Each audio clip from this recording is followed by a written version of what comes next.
Hello everyone! My name is Jessica, and today I'm going to be showing you how I made my little goblin costume. I made this costume for Esfan's show, Loot Goblins, a year ago, so I'm a little late.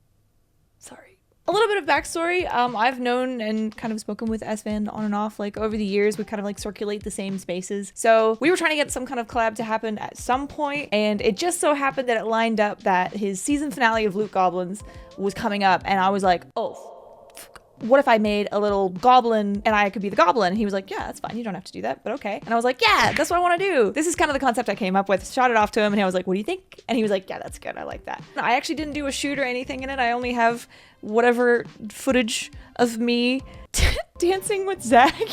I've always wanted to make some sort of goblin girl costume, so this lined up perfectly with my wants and desires. And it's also my way of just being like, hey, you stream a lot. Thank you for that. It keeps me occupied while I'm crafting. I originally wanted to make a design that kind of went along the lines of something that I am more known for. But because it's Twitch and it's Esfan, it's like the first time we're like doing something together, I was like, halt, ho, stop, make something cool. So I was able to salvage a bunch of pieces from my Vol'jin costume as well, which made me super happy. I'm really hardcore on a recycling costumes kick, so very good. Cosplay is a massively wasteful hobby, so if you can recycle your stuff or give your stuff to your friends, please do this. You also might be wondering, what, you barely cosplay when you do, and when you do, it's the most obscure random shit. Blythe the half-wolf from Elden Ring, Pyramid Head, Sirfetch'd, Iron Mouse, it's like very all over the place. I only like to cosplay things that I am very, very passionate about, or I get like a chance to do something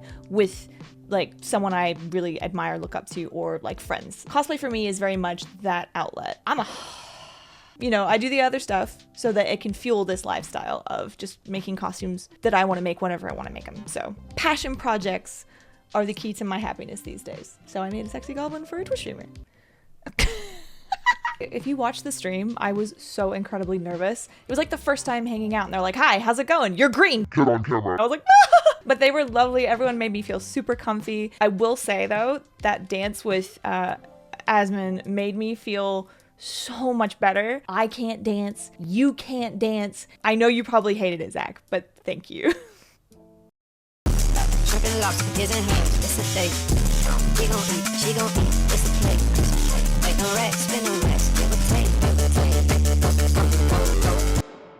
The ears I already had from my Vol'jin cosplay I made a long time ago for Amazing Hawaii Comic-Con in Honolulu. Side note, the conventions in Hawaii are literally the best. I don't think I ever uploaded how I did my ears, so here we go. I absolutely love exaggerated body parts. Jessica, take this plate and follow me to the cool room. So for the ears, I used foam so I could make these things big and they would stay lightweight and easy to wear. For the structure, I kind of played it by ear.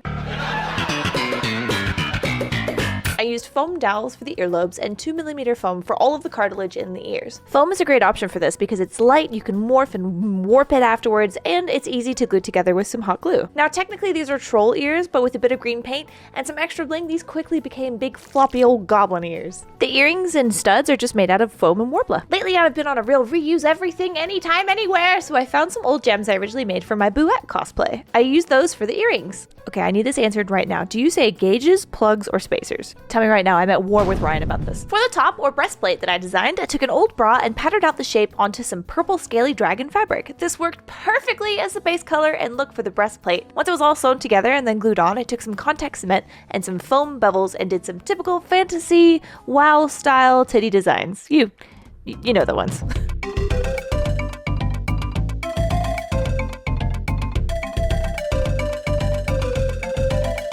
To give the foam details a more realistic look, I took my soldering iron and melted into the foam. Please wear a mask. This shit will fuck you up if you breathe it in. No joke. I do believe I have been affected by all the weird chemicals I have consumed unintentionally in my early years of crafting, so don't be like me. Be smart. Don't inhale shit. The bad shit. The good shit's okay.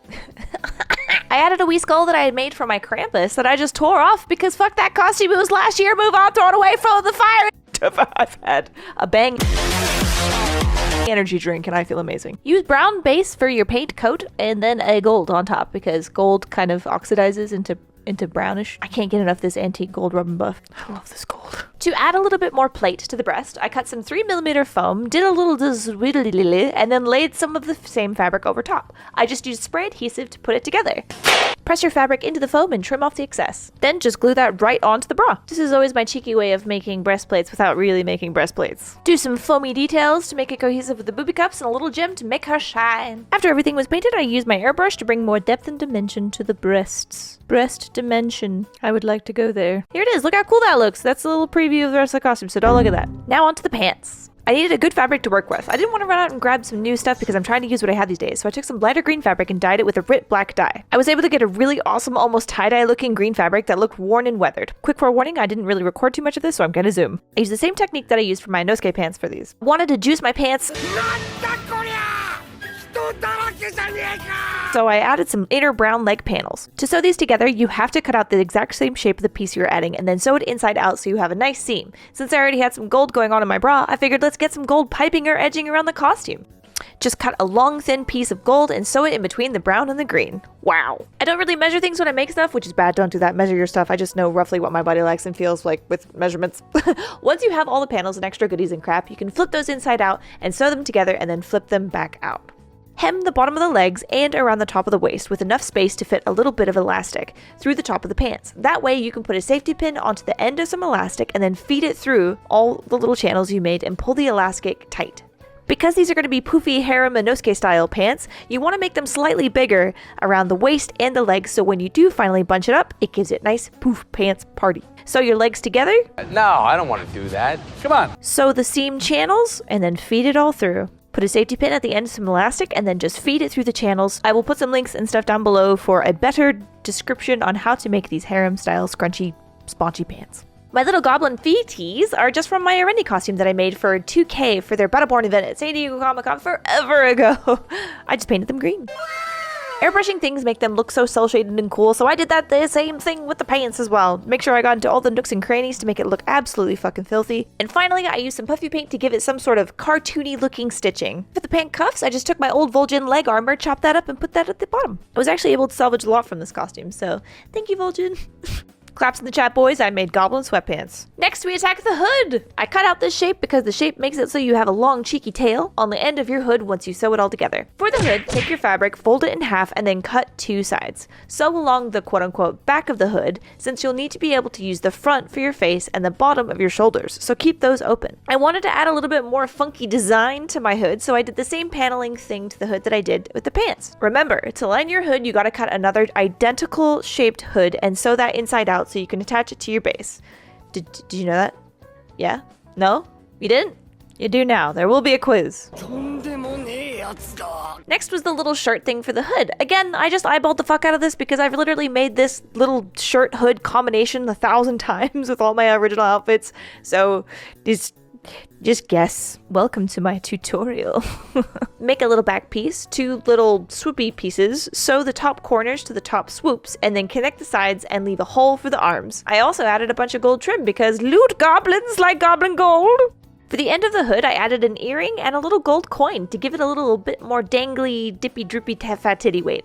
It's my original design, so I'm gonna put whatever little things that I want to wear. Then it's time to download your shaders because your shit's looking flat and airbrush it all. I love you, airbrush. You make everything so much better. Airbrush the hood, all the little armpits and back parts and make it look all sweaty and grimy and nasty. And then add the little puffy paint. There we go. For the little undershirt, I just took a long sleeve pirate crew cut shirt and added some little hemming to match everything and then airbrushed it. I completely forgot to record it, but I made a small loot goblin bag out of the same kind of fabric and materials and then just added some little details. I thought it looked cute. I drew up some little belts on my costume as well, so I just took some of the remaining scaly purple fabric, put it together and made it a little belt, and same with the Vol'jin belts. I just took some of the Vol'jin belts from my costume and put those around my waist as well.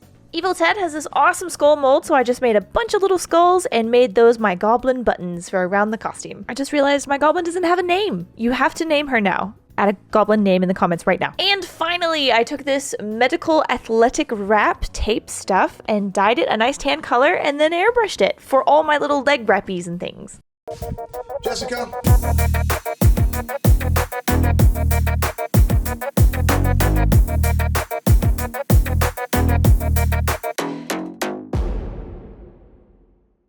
You did it! You're now a master seamstress! I will be surprised if you absorbed anything on crafting from that video. But there you go! Thank you so much for watching. Thank you for taking the time. A huge thank you to Svan for having me on his show. That was super fun. And for letting me just have creative freedom to just kind of do what I want. I had a great time making this costume. I had a great time being on Loot Goblins. Everyone was lovely. Let's do it again sometime. I just really like making these videos, so I hope you enjoyed it. Like always, there's gonna be a bunch of cosplayers and creators down below with all their links and stuff, so go ahead and check them out. Find some new cosplayers and people to follow, some amazing creatives. Yeah. I will see you guys in the next one. I think the next one's gonna be Blythe. Don't quote me on it. I'll try. Okay. Goodbye.